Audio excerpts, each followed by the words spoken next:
Rosiane Kennedy. A partir de agora você confere com a gente as notícias que circularam hoje nos corredores do poder. Aqui no Palácio do Planalto, a expectativa da imprensa em relação a uma confirmação do nome do novo ministro da Justiça. Hoje, a Polícia Federal realizou mais uma fase da Operação Lava Jato. E o governo também enviou para o Congresso a proposta de recuperação fiscal dos estados. Os detalhes você confere com a gente a partir de agora aqui na TV Brasil e na Rádio Nacional.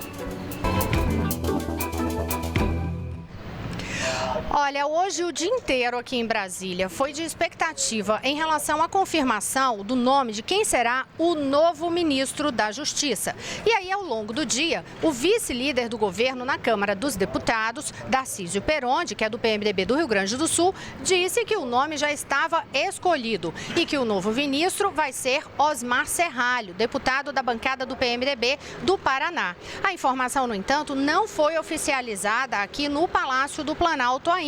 Há uma expectativa de que ainda hoje tenha algum pronunciamento feito pelo porta-voz da Presidência da República, Alexandre Parola.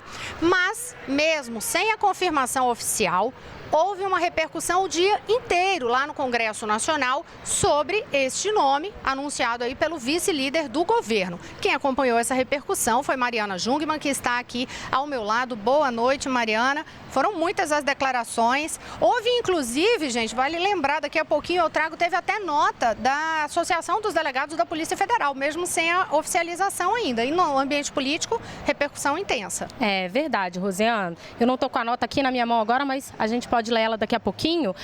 A gente conversou mais cedo com o presidente da Comissão de Constituição e Justiça do Senado, o senador Edson Lobão, que mesmo antes também desse anúncio oficial, já ressaltou aí que era uma boa escolha o nome de Osmar Serralho, disse que ele fez um bom trabalho à frente de comissões importantes no Congresso, como a Comissão de Constituição e Justiça da Câmara. Eu não sei se a gente já tem aí no ponto, Rosiane, uma sonora, uma fala curta de Lobão, de Edson Lobão. Vamos ouvi-lo.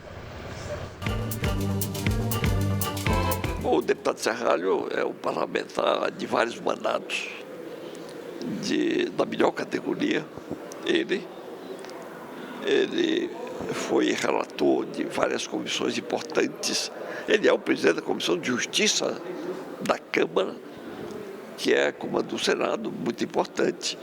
Ele tem a qualificação integral para ser ministro. Mas os outros nomes que estão sendo apreciados pelo presidente, e eu não conheço todos, mas tive notícia de que são todos nomes de muito boa qualidade. É preciso que, de fato, o presidente tenha alternativas para escolher bem o ministro da Justiça. Esse é um sentimento aí da base aliada do governo de que a escolha de Osmar Serralho foi boa, mas teve aí também algumas divergências dentro da base. Rosiane, a gente vai falar daqui a pouquinho sobre isso, mas a gente teve também a repercussão da oposição. Eu conversei hoje com o senador Randolfo Rodrigues, da Rede, e para ele é preocupante o fato de que Osmar Serralho era muito próximo ao ex-presidente da Câmara dos Deputados, Eduardo Cunha. Então, vamos ouvir qual foi a avaliação de Randolfo Rodrigues sobre a escolha de Osmar Serralho para o Ministério da Justiça. É a escolha mais inadequada, porque se trata de um político, com atuação no parlamento e com a relação direta com um notório preso na Operação Lava Jato, que é o senhor Eduardo Cunha. Eu quero acreditar que isto não seja mais um capítulo da Operação Estancar a Sangria, que já foi anunciada anteriormente pelos líderes do governo.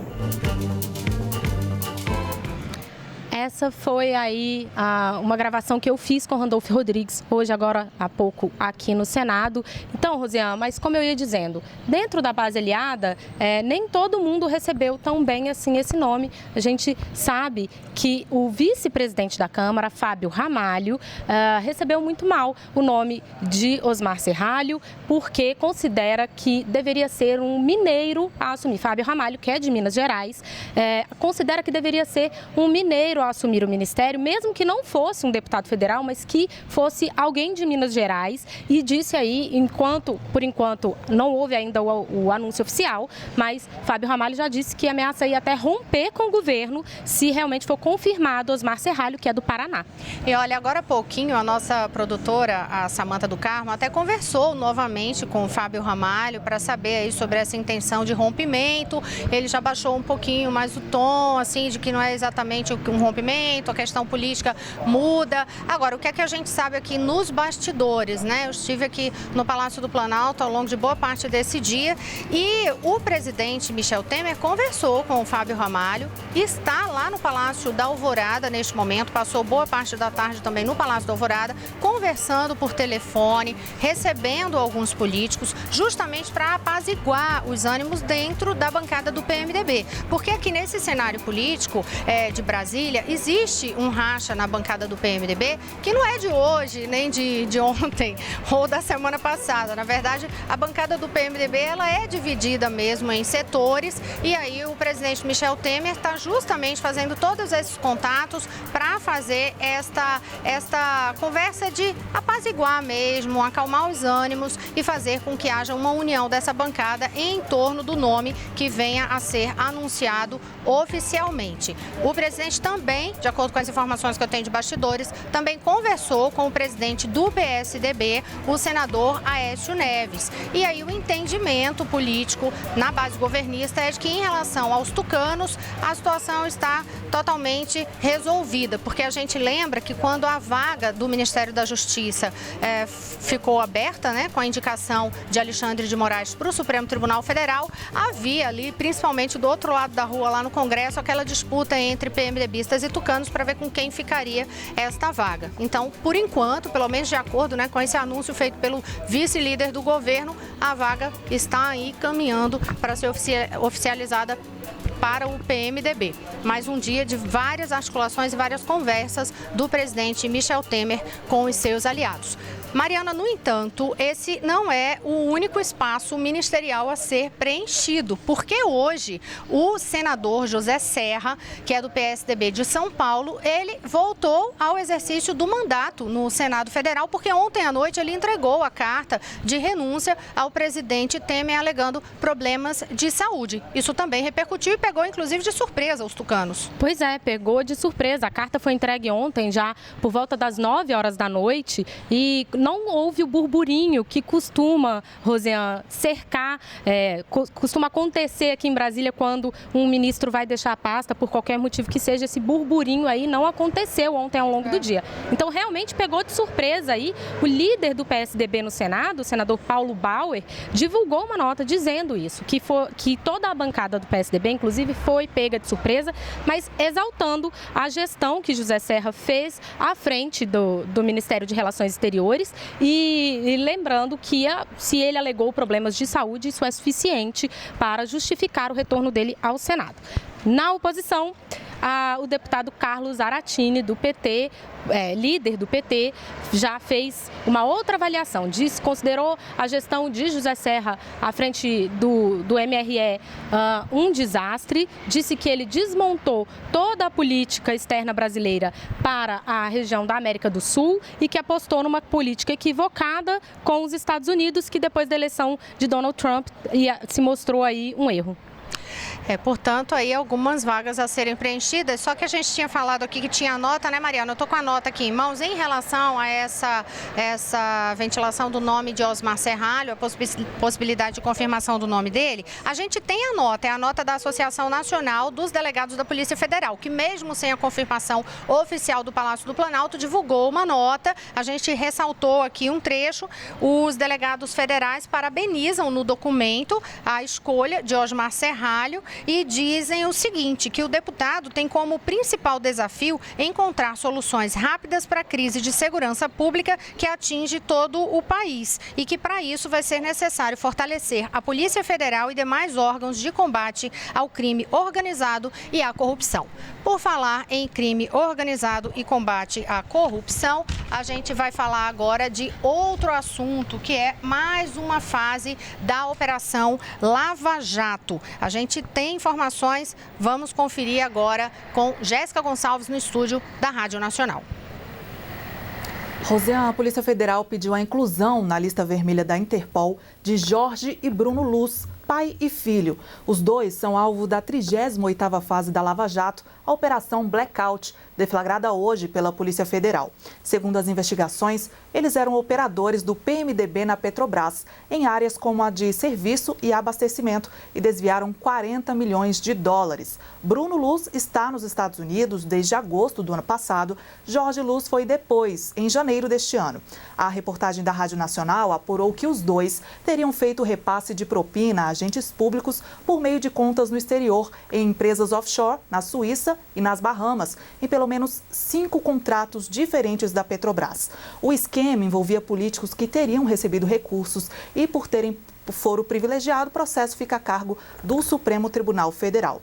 Em nota, o presidente nacional do PMDB, o senador Romero Jucá, informou que os envolvidos nessa operação não têm relação e nunca foram autorizados a falar em nome do partido. O líder do partido no Senado, Renan Calheiros, que teria sido citado em uma das delações, disse também por meio de nota que a chance de se encontrar qualquer irregularidade em suas contas pessoais ou eleitorais é zero, e acrescentou que, apesar de conhecer, não vê Jorge Luz há 25 anos. Rosiane. Obrigada, Jéssica Gonçalves. E agora a gente vai conferir informações sobre a situação lá no Rio de Janeiro, porque os policiais civis endureceram a paralisação, a greve, eles que reclamam do atraso nos salários e também de mais condições de trabalho. A gente tem a reportagem de Carolina Pessoa, do Rio de Janeiro. A paralisação está prevista para terminar amanhã, às 8 da manhã, e foi decidida pelos policiais civis em assembleia. Durante esse período, estão mantidas as atividades de expedição de guias, de remoção de cadáver e também mandados de prisão ou ocorrências com o autor em flagrante. Também ficou decidido que a escala de carnaval não deve ser cumprida, porque os policiais estão sem receber o regime adicional de serviço. A polícia também informou que depois dessa paralisação prossegue a greve que foi decidida em uma assembleia anterior no dia 16 de janeiro. E agora a gente continua com informações do Rio de Janeiro, mas agora uma reportagem do repórter da Rádio Agência Nacional, Ícaro Matos, ele que fala justamente sobre esse calendário de pagamento que foi anunciado pelo governo do Rio de Janeiro. O governo do Rio de Janeiro divulgou na noite desta quarta-feira o novo calendário de pagamento do salário de janeiro para parte dos servidores estaduais. O valor vai ser parcelado em até 5 vezes, com o primeiro pagamento previsto apenas para março. De acordo com o cronograma, uma parcela de R$ 295 deve ser depositada no dia 10 de março. Em seguida, está previsto o pagamento de R$ 991 no dia 13 de março. Para o dia 15 do mês que vem, a promessa do governo é de depositar R$ 979.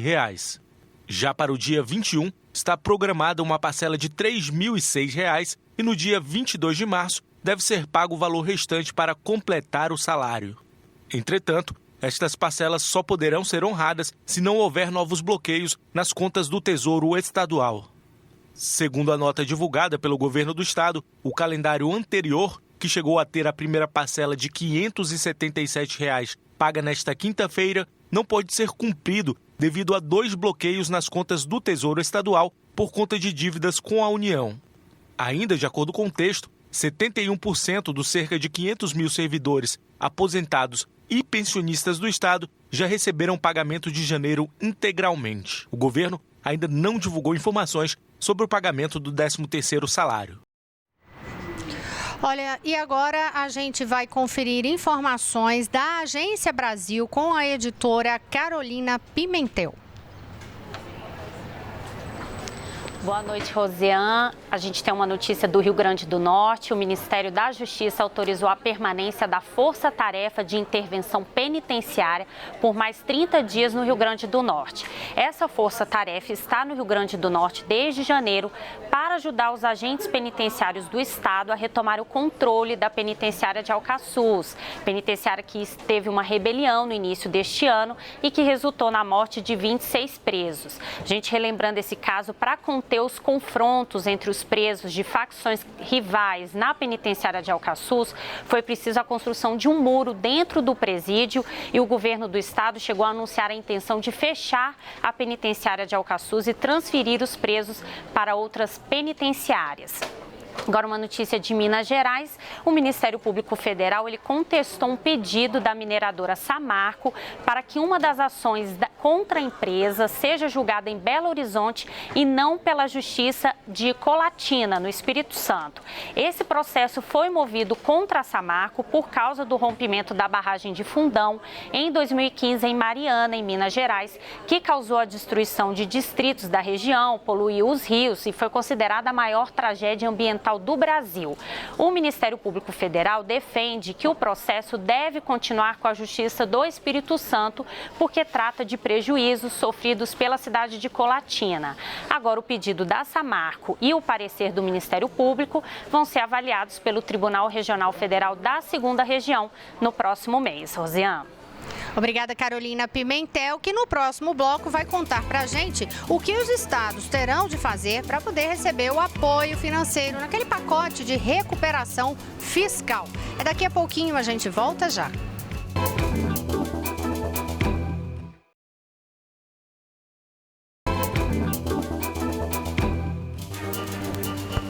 Olá, estamos de volta. Eu sou Rosiane Kennedy e você confere com a gente as notícias que circularam hoje nos corredores do poder. A gente já vai diretamente para a redação da Agência Brasil, porque o governo enviou para o Congresso o pacote de ajuste fiscal dos estados, um pacote de recuperação, não de ajuste, de recuperação fiscal, mas para ser beneficiados, os estados também vão ter que dar contrapartidas. Quais são, Carolina Pimentel? Bem, Rosiane, os estados que tiverem interesse em aderir a esse regime de recuperação fiscal para conseguir um socorro do governo federal, eles vão ter que cumprir uma série de requisitos, entre eles privatizar empresas estaduais e aumentar a contribuição previdenciária dos servidores ativos, inativos e pensionistas de 11% para 14%. Essas são algumas das contrapartidas, previstas na proposta do governo e, como você disse, foi encaminhada ao Congresso Nacional. De acordo com um documento que a Agência Brasil teve acesso, os estados eles terão que privatizar empresas dos setores financeiro, de energia e de saneamento. Lembrando aí que, por exemplo, é o caso do Rio de Janeiro. A Assembleia Legislativa do Rio de Janeiro, por exemplo, autorizou a privatização da SEDAI, que é a Companhia de Água e Esgoto do Estado, que foi uma exigência dentro do acordo de ajuda financeira firmada pelo Estado do Rio com o governo federal. Conforme a proposta do governo federal, não poderá haver também reajuste salarial dos servidores enquanto o Estado estiver nesse programa de recuperação fiscal. A gente lembra também essa questão do socorro aos estados, que no final de 2016, o presidente Michel Temer ele vetou vários trechos da lei que trata da renegociação das dívidas dos estados com a União. Isso porque durante a tramitação dessa proposta no Congresso, os parlamentares retiraram as contrapartidas exigidas pelo governo federal. Então, o governo federal considerou que a proposta foi totalmente modificada. Agora, o Executivo está enviando essa outra proposta para o Congresso e espera que seja votada até a primeira quinzena de março. Rosiane. Obrigada, Carolina Pimentel. E olha, hoje o governo teve motivo para comemorar. Notícia na área econômica, com um resultado de superávit no mês de janeiro. Quem tem os detalhes para a gente é Mariana Jungmann. Não estranhe, é porque justamente ela sempre traz política aqui, não economia, mas é justamente porque isso terminou gerando uma repercussão política do outro lado, né, Mariana? E aí você foi atrás da informação. Exatamente. Os números econômicos sempre geram repercussões políticas e dessa vez o bom número é que As despesas do governo caíram e o governo conseguiu fazer aí um superávit que foi o terceiro melhor da história, desde que se mede aí superávit no Brasil. Em janeiro, as despesas caíram mais que as receitas e com isso o governo conseguiu fazer uma economia de 18 bilhões de reais. As receitas líquidas, ou seja, aquilo que o governo arrecadou, teve uma queda de 9,1% em relação ao janeiro do ano passado, provocada pelo fato, Rosiane, de que no ano passado entrou um dinheiro extra aí da outorga de usinas hidrelétricas para o governo. Então, comparado com esse ano, que não entrou esse dinheiro extra, teve uma queda de 9,1%. Mas as despesas ainda caíram mais do que isso, caíram 13,6% e com isso foi possível fazer uma economia de 18 bilhões de reais. E aí, Mariana, foi atrás disso porque lá no Congresso Nacional, o que é que se conversava ali no ambiente político, né, Mariana? Justamente que isso reforça o discurso governista da necessidade do teto de gastos que foi aprovado no ano passado, de que realmente é preciso diminuir despesas para poder retomar o crescimento no país. Eu fui atrás dos bastidores também de como esses números econômicos da semana e não só de hoje, como isso repercutiu dentro do ambiente de governo. E aí o governo esta semana, eu vou aproveitar para fazer um balanço aí econômico da semana, o governo encerra a semana comemorando alguns dados. Além desse resultado positivo, né, em relação ao superávit, tem também a redução da taxa básica de juros ontem, também acelerando aí num patamar do que se previa, a redução da taxa básica de juros para se tentar chegar até o fim do ano com a taxa abaixo de 2 dígitos. Aí na base governista, no grupo aqui governista, aqui no Palácio do Planalto, interlocutores, eles ressaltam, olha, isso dá justamente um reforço a todo esse discurso de que é preciso observar o seguinte, está sendo possível retomar essa questão do superávit, reduzir os juros e também num conjunto aí de ações também ter a inflação desacelerada e isso tudo sem precisar aumentar, foi o que eu mais ouvi hoje aqui dentro do ambiente de governo, e tudo isso sem precisar aumentar impostos. Então isso ampliou o discurso, consequentemente um reflexo muito grande do outro lado da rua. Aquela avaliação, Rosiane, de que aquelas medidas polêmicas estão aí dando resultado, né? E aí no ambiente político, especialmente na base governista, isso é sem dúvida nenhuma considerado uma vitória, né? Isso mesmo. E olha, a gente vai continuar falando de economia, mas aí nesta economia em relação à taxa de juros do cartão de crédito. Quem tem informações pra gente é Carolina Pimentel. Rosiane, a taxa de juros do rotativo do cartão de crédito chegou a 486,8% ao ano em janeiro. Um novo recorde, é a maior taxa desde 2011. E os juros do rotativo, o consumidor ele paga esse juro quando ele deixa de pagar o valor integral da fatura do cartão de crédito. Outra taxa de juros que também está em alta é a do cheque especial, que ficou em 328,3% ao ano.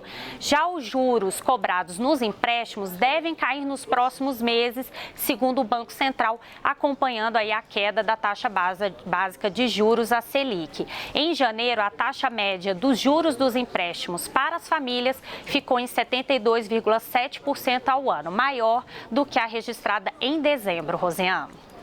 Obrigada, Carolina Pimentel. A gente volta agora ao estúdio da Rádio Nacional, porque Jéssica Gonçalves tem informações sobre vacinas.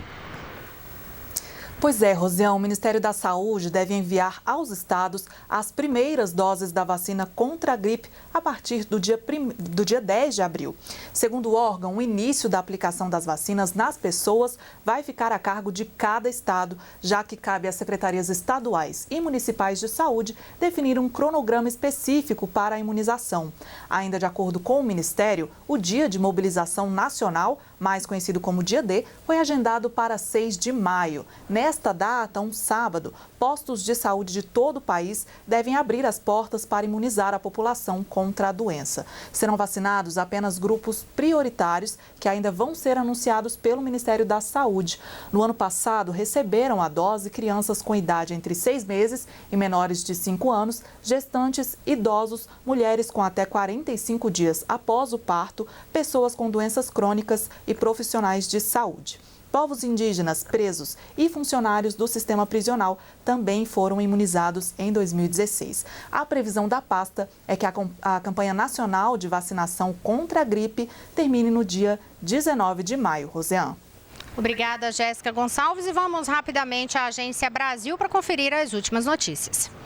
Bem, Rosiane, os Estados Unidos, eles adotaram novas regras para a imigração no país, tornando mais rígida a entrada de imigrantes. Uma dessas mudanças é que a orientação era deportar um imigrante que fosse acusado de um crime grave, como tráfico de drogas. Agora, um agente do governo pode pedir a deportação de um imigrante com base em um delito que não é considerado grave, como dirigir sem a carteira de motorista. Essas mudanças têm causado apreensão aos imigrantes que vivem nos Estados Unidos. A Agência Brasil conversou com brasileiros que estão no país e como eles estão vendo essas mudanças, e também com uma advogada especializada em imigração que recomenda cautela para quem pensa em ir morar nos Estados Unidos agora. A gente também cita as principais mudanças nas regras de imigração, e tudo isso você pode conferir na reportagem da repórter Leandra Felipe, que é a nossa correspondente nos Estados Unidos. Uma outra demanda que a gente recebeu esses dias, Rosiane, é perguntando se quem brasileiro, trabalhador que está fora do país, pode sacar o FGTS inativo. Pode sim, brasileiro que está fora do país pode sacar o FGTS da conta inativa. Para fazer esse saque, o trabalhador precisa baixar um formulário disponível no site da Caixa e levar até um consulado autorizado. Ele precisa ter em mãos também o extrato do FGTS inativo. Se o pedido for aceito, o trabalhador é comunicado por e-mail e o dinheiro é depositado em uma conta no Brasil em até 15 dias úteis. Se não tiver uma conta bancária no Brasil, pode indicar a conta de alguém de sua confiança. Mais informações para saber como sacar o FGTS da conta inativa no nosso site agenciabrasil.ebc.com.br. Rosiane. Obrigada, Carolina Pimentel. Já vou aproveitar e dar boa noite para você e desejar um bom carnaval, porque amanhã vocês ficam aqui na apresentação do programa. Eu vou tirar uns dias de descanso no carnaval, até porque a gente está preparando aí novidades na programação da TV Brasil e vamos ter de recarregar as baterias. Então, boa noite, Carolina. Até depois do carnaval. Boa noite a todos. Boa noite, Mariana. Boa noite, eu te espero aqui amanhã.